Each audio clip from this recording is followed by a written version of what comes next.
Hai, masih bersama saya Mr. Z bicara. Tentu saja bicara tentang kebenaran berdasarkan fakta, data, dan realita. Teman-teman, ada berita menarik ini.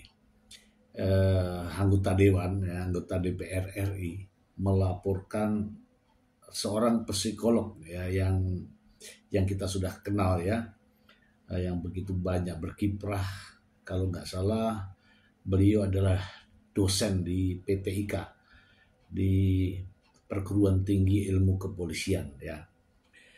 Dia dilaporkan oleh Ahmad Dhani terkait dengan masalah anak.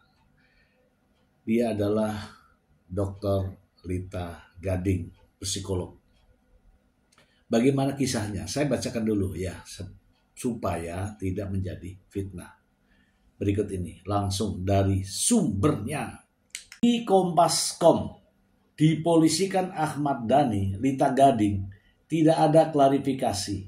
Ini edukasi. Kita bacakan aja ya. Jakarta, Kompas.com, psikolog Lita Gading tidak memberikan komentar banyak usai musisi Ahmad Dhani melaporkan ke Polda Metro Jaya terkait kasus dugaan bullying. Maaf, tidak ada klarifikasi apapun sementara ini, kata Lita saat dihubungi Kompas.com melalui WhatsApp.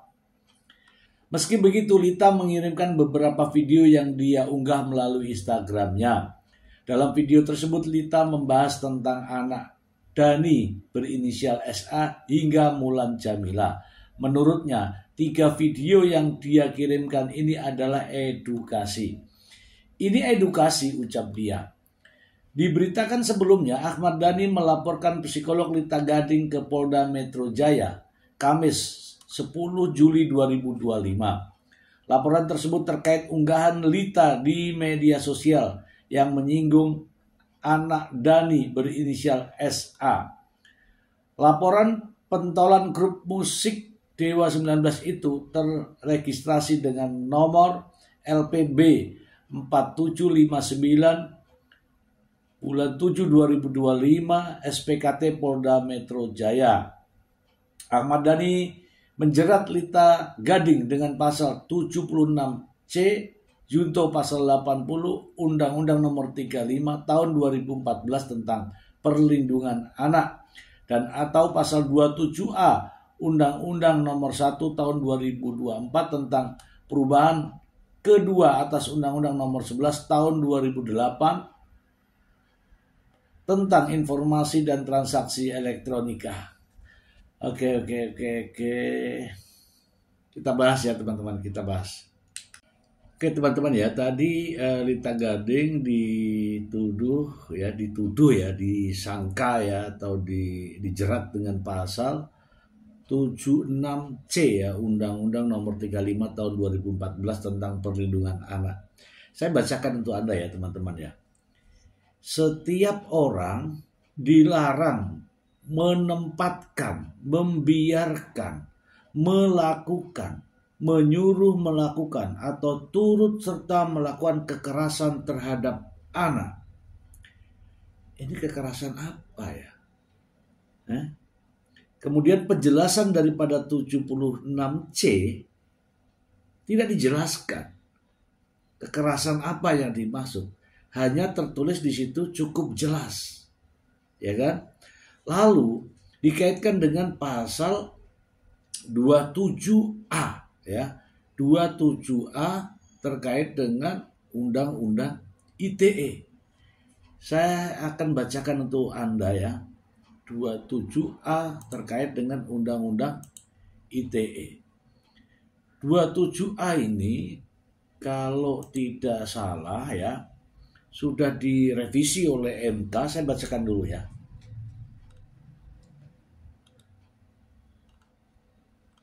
Saya bacakan dulu.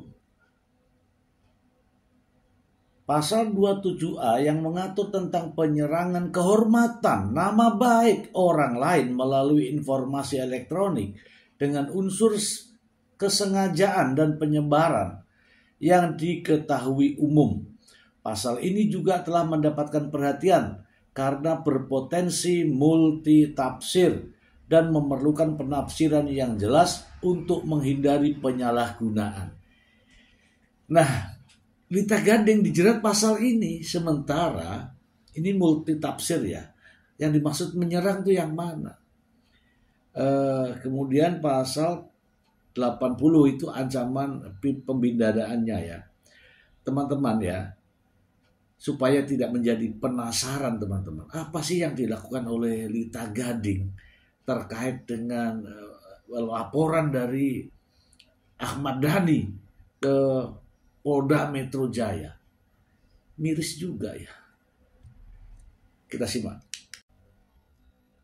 Banyak yang mengirimkan video ke saya mengenai ini nih. Nah, dia itu Safea, anaknya Wulan Jamila dengan Ahmad Dhani, guys. Bagaimana menurut kalian? Kasian atau gimana? Tetap pasti kasian dong. Karena ini adalah dia beban mental sampai kapanpun karena ulah dari kedua orang tuanya. Nah, walaupun katanya ibunya bukan pelakor, katanya gitu ya. Namun sudah stigma orang bahwa hal itu sudah tertanam di dalam diri Wulan. Nah, kasihan kan? Lalu jejak digital juga nggak bisa dihapus, guys.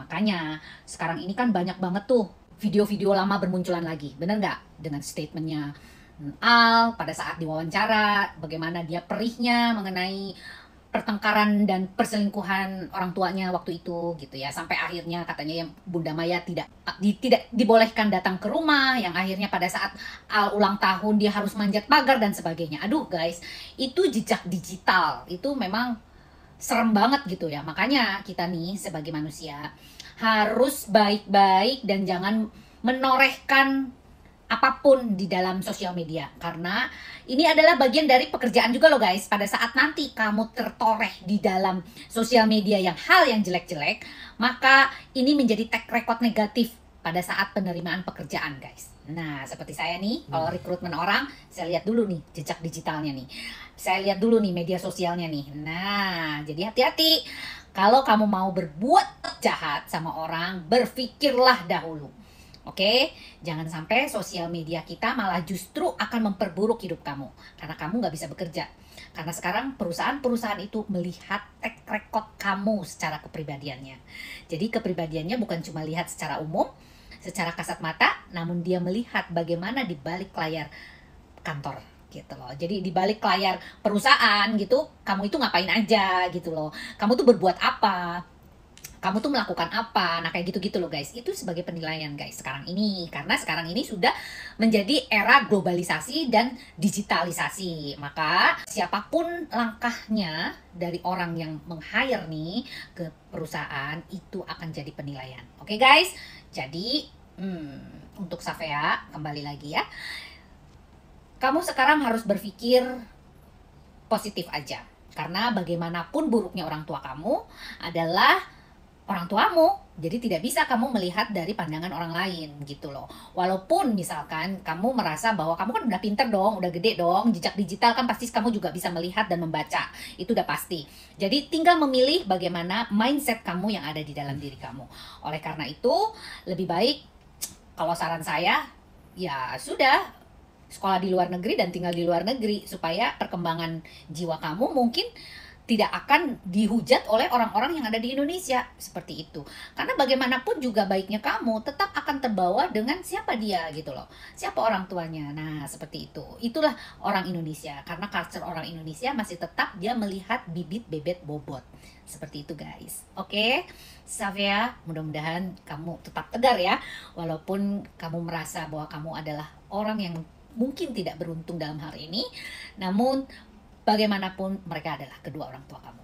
Oke, so Lita Gading. Masih kecil kan kasih pelajaran bahagia, tapi ada satu momen yang suka dan duka, yang momen yang harus terlupakan mungkin sampai seumur hidup, karena itu momen yang sangat sedih tapi bahagia. Itu adalah momen pas tahun 2008. Itu ayah bunda tuh lagi panas-panasnya lah, lagi berantem mulu, terus sampai bunda yang nggak boleh masuk rumah. Tapi kan bunda kan tahu sendiri, bunda kan kayak cowok kan, tomboy. Akhirnya bunda memilih untuk manjat pagar untuk anak-anak, untuk surprise ulang tahun aku. Dan itu bunda nggak bawa kue, cuma bawa korek doang. Jadi bukan tipe lilin, tapi itu tipe korek. Dan itu menurut momen yang paling mengharukan dan momen yang paling bahagia juga. Happy birthday to us. Happy birthday, happy birthday. Happy birthday to us.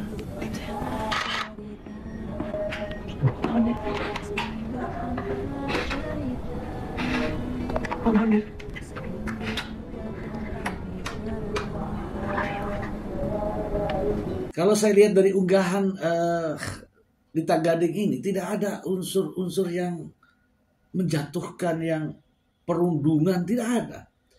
Ya, bahkan ini adalah seorang ahli psikologi, sehingga mengeluarkan pendapat kan itu memiliki dasar-dasar psikolog.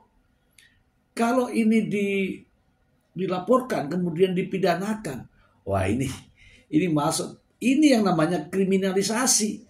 Seorang dokter psikolog mengungkapkan pendapatnya di media sosial, justru dilaporkan pidana. Ini masalah ini. Ini masalah. Saya tidak setuju ya jika pendapat seorang ahli, pendapat seorang profesional psikolog yang berdasarkan atas pemikirannya kemudian dijadikan sebagai barang bukti dan dilaporkan ke polisi. Ini, dan laporannya terkait dengan pasal 27A kemudian 76C Undang-Undang nomor 35 tahun 2014, dia tidak relevan. Tidak relevan. Saya yakin jadi sulit untuk membuktikan ini. Jangan sedikit-sedikit melaporlah. Disomasi lah, diingatkan lah. Tiba-tiba langsung lapor polisi dan diterima. Ini masalahnya. Sekali lagi ya, saya tetap memberikan support kepada Dr. Lita Gading, psikolog, untuk selalu memberikan edukasi-edukasi. Ini edukasi, teman-teman. Itu menurut pendapat saya, ini edukasi. Tidak perlu dikriminalisasi. Oke, semoga bermanfaat, teman-teman.